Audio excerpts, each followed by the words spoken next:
Hello বন্ধুরা, কেমন আছো সবাই? আশা করি সবাই খুব ভালো আছো। আমিও কিন্তু খুব ভালো আছি। আর সবাইকে জানাই পল্লবীস পাঁচ স্পেশালিতে স্বাগত। তো অনেক দিন পর এরকম একটা ইন্ট্রো দিয়ে লং ব্লগ শুরু করছি, তাও আবার রান্নার। তো আজকে তোমাদের সাথে একটি ইউনিক রেসিপি শেয়ার করতে চলেছি। সেটা হলো আনারসের পাঁপড়। অ্যাকচুয়ালি আমার এক বন্ধু আমাকে একটা ভিডিও পাঠায় এবং সেখানে একটা পাঁপড়ের রেসিপি, যেটা আম দিয়ে, কাঁচা আমের তৈরি। অনেকেই দেখে থাকবে।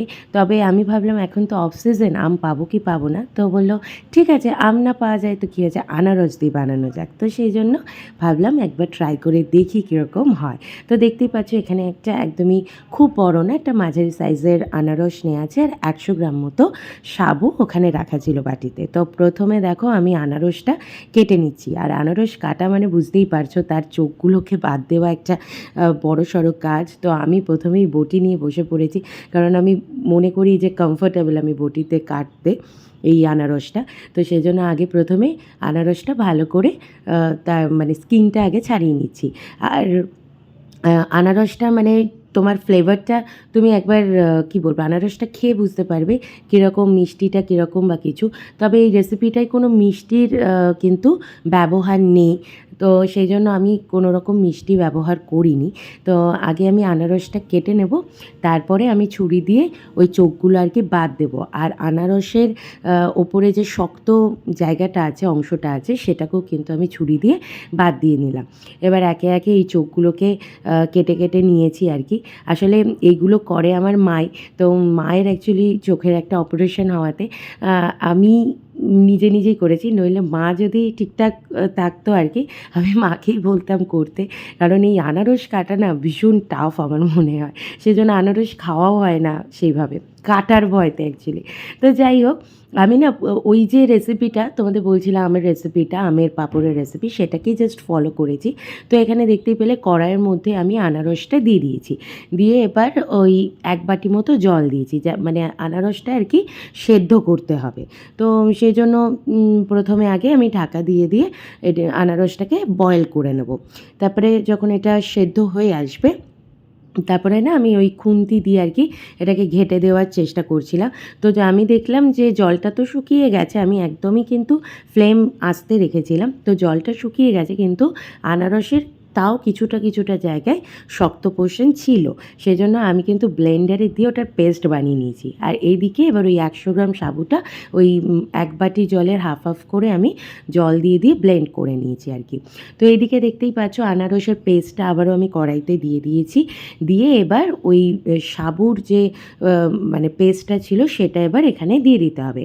এবার আমি বলি যে ভিডিওটা আমি দেখে বানিয়েছিলাম, সেই ভিডিওতে না 8 থেকে 9 বাটি মতো জল দেওয়ার ব্যাপার ছিল। তো আমিও তাই অ্যাপ্লাই করেছি, ওই 8 বাটি মতো। তো দেখতে পাচ্ছ 1 কড়াই ভর্তি জল হয়ে গেছে। তো আমার মনে হয় জলটা একটু বেশি আমি দিয়ে ফেলেছি। এখানে 6-7 বাটি হলে বেটার হতো, 6 বাটি হলে মনে হয় বেটার হতো।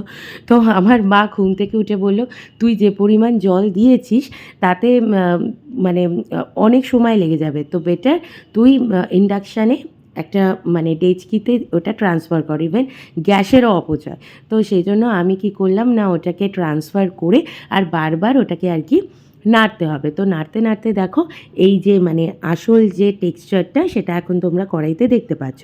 এবার এখানে আমি একটু চিলি ফ্লেক্স আর একটু জিরে দিয়ে দিয়েছিলাম। আর ফুড কালারের জন্য একটু ইয়েলো ফুড কালার, কারণ আনারসের ইয়েলো শেডটা আনার জন্য।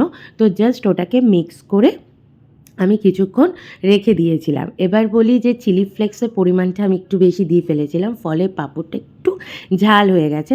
তবে যদি একদম শেষে গিয়ে দেখো, পাঁপড়টা খুব খারাপ হয়নি। কারণ এই ধরনের পাঁপড়গুলোকে তোমরা বাড়িতে মানে স্টকে রাখতে পারো, মাঝে মাঝে ভেজে ভেজে খেতে পারো আর কি। তো এইদিকে দেখো একটা প্লাস্টিক মতো পেতে নেওয়া হয়েছে, যার উপর একটু অয়েল ব্রাশ করে দেওয়া হয়েছে আর কি। এবার দেখো ওই ডাবু হাতা দিয়ে দিয়ে এবার ওই পাঁপড়ের শেপ গোল গোল করে আর কি ব্যাটারটা দিয়ে দেওয়া হচ্ছে। তো আমার ওই হাতে গুনে 20-25টা মতো না পাঁপড় হয়েছিল। তো যাই হোক, এরকম করে পুরো প্যাকেটটার ওপরে আমি মানে ওই ব্যাটারটা, পাঁপড়ের ব্যাটারটা দিয়ে দিয়েছি। আর এর মধ্যে যেহেতু সাবু আছে, তো ফলে কী হয়েছে, খুব ভালো ক্রিস্পিও হয়েছিল আর ফুলেও ছিল। তো সেটা তোমরা এন্ডে দেখতে পাবে।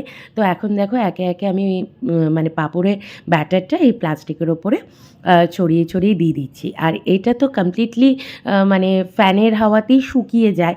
তবে কি বলো তো, আমি যখন পাঁপড়টা বানিয়েছিলাম তখন ভীষণ মানে ওই কী বলবো, মানে বৃষ্টি বাদলার সময় বানিয়েছিলাম। ফলে কী হয়েছে, পাঁপড়টা আমার শুকাতে অনেকটা সময় লেগেছে, মানে প্রায় 3 দিন বলতে পারো ঠিকঠাকভাবে পাঁপড় শুকাতে। তবে আমার মনে হয় যতই তুমি ওভারনাইট এটা ফ্যানের তলায় রাখো না কেন, এটা কিন্তু একটু রোদে দিতে হবে, তাহলে পাঁপড়টা কিন্তু ভালোভাবে শুকোবে। আর আমি নিজে হাতে বানিয়েছি, ফলে আমি যা যা ফেস করেছি প্রবলেমগুলো, তো সেগুলো মানে অনেস্ট রিভিউ তোমাদেরকে দিচ্ছি। তো আমার মনে হয় যতই তুমি ওভারনাইট পাঁপড়টা শুকানোর জন্য ফ্যানের তলায় রাখো না কেন, রোদে কিন্তু একটু দিলে ভালো হয়। তো এবার 3 দিন পরে আমি আবার ভিডিওটা কন্টিনিউ করছি। আর এটা ছিল আমার ফাইনাল লুক পাঁপড়টার। মানে আমি যেদিন আর কি এই ভিডিওটা নিয়েছি সেদিন সকালবেলা আমি রোদে একটু দিয়েছিলাম। আর এই যে এখন পাঁপড়টা পুরো ড্রাই হয়ে গেছে। তো এবার আমি একে একে পাঁপড়গুলো ভেজে নেব। তো আমি, মা, বাবা 3 জনে মিলে আর কি খেয়েছিলাম। আমি যেটা অনেস্ট রিভিউ বলছি, খেতে খারাপ হয়নি, খেতে কিন্তু ভালোই হয়েছিল। মানে পাঁপড়ই হয়েছিল, যেটার প্রবলেম হয়েছিল সেটা একটুখানি আগেই বললাম, চিলি ফ্লেক্সটা একটু বেশি হয়ে যাওয়াতে পাঁপড়টা একটু ঝাল বেশি হয়ে গেছিলো। আদারওয়াইজ ঠিকঠাকই ছিল। আর এই পাঁপড়টা না বেশি ফ্রাই করা যাবে না, মানে তেলটা গরম করে জাস্ট দিয়ে এপিট ওপিট করে আর কি পাঁপড়গুলো তুলে নিতে হবে। বেশি ভাজতে গেলে পাঁপড়টা পুড়ে যাচ্ছিল। তো প্রথম দিকে 1-2 পুড়ে গেছিলো ঠিকই, তারপরে আমি যখন ব্যাপারটা বুঝে গেছিলাম তখন কিন্তু আমি জাস্ট এপিট ওপিট করে করে আমি নামিয়ে নিয়েছিলাম। আর পাঁপড়টা বেশ ক্রিস্পি হয়েছিল। ওভারঅল যদি তুমি আমাকে জিজ্ঞেস করো 10-এ কত দেবে, তো আমি 7-8 দিতে পারি। এটা আমার ব্যক্তিগত ওপিনিয়ন। তো এই হলো ফাইনাল লুক পাঁপড়ে। আর আওয়াজটাও তোমরা পেয়ে যাবে এখন, দেখতেই পেলে আর শুনতেও পেলে। বেশ ক্রিস্পি হয়েছিল আর ভালো হয়েছিল, খেতে ভালোই হয়েছিল। মানে ট্রাই করে দেখতে পারো। জীবনে কোনো দিন পাঁপড় বানাইনি, তো এটা ফার্স্ট এক্সপেরিমেন্ট ছিল, তো আমার ভালো লেগেছে। তো এই ছিল আমার একটা কুকিং ব্লগ। তোমাদের কেমন লাগলো জানি। যদি ভালো লাগে তাহলে please do subscribe, like, share and comment. আর সবাই খুব খুব খুব ভালো থেকো, সুস্থ থেকো। আবার দেখা হবে নেক্সট ব্লগে। আমার প্রচুর ব্লগস পেন্ডিং হয়ে রয়েছে, এতটাই স্কুলের কাজে বিজি ছিলাম, কিছুই পোস্ট করা হচ্ছে না। যাই হোক, আবার ফিরে আসবো শর্টে নয়, ব্লগে। তো সবাই খুব ভালো থেকো, টাটা।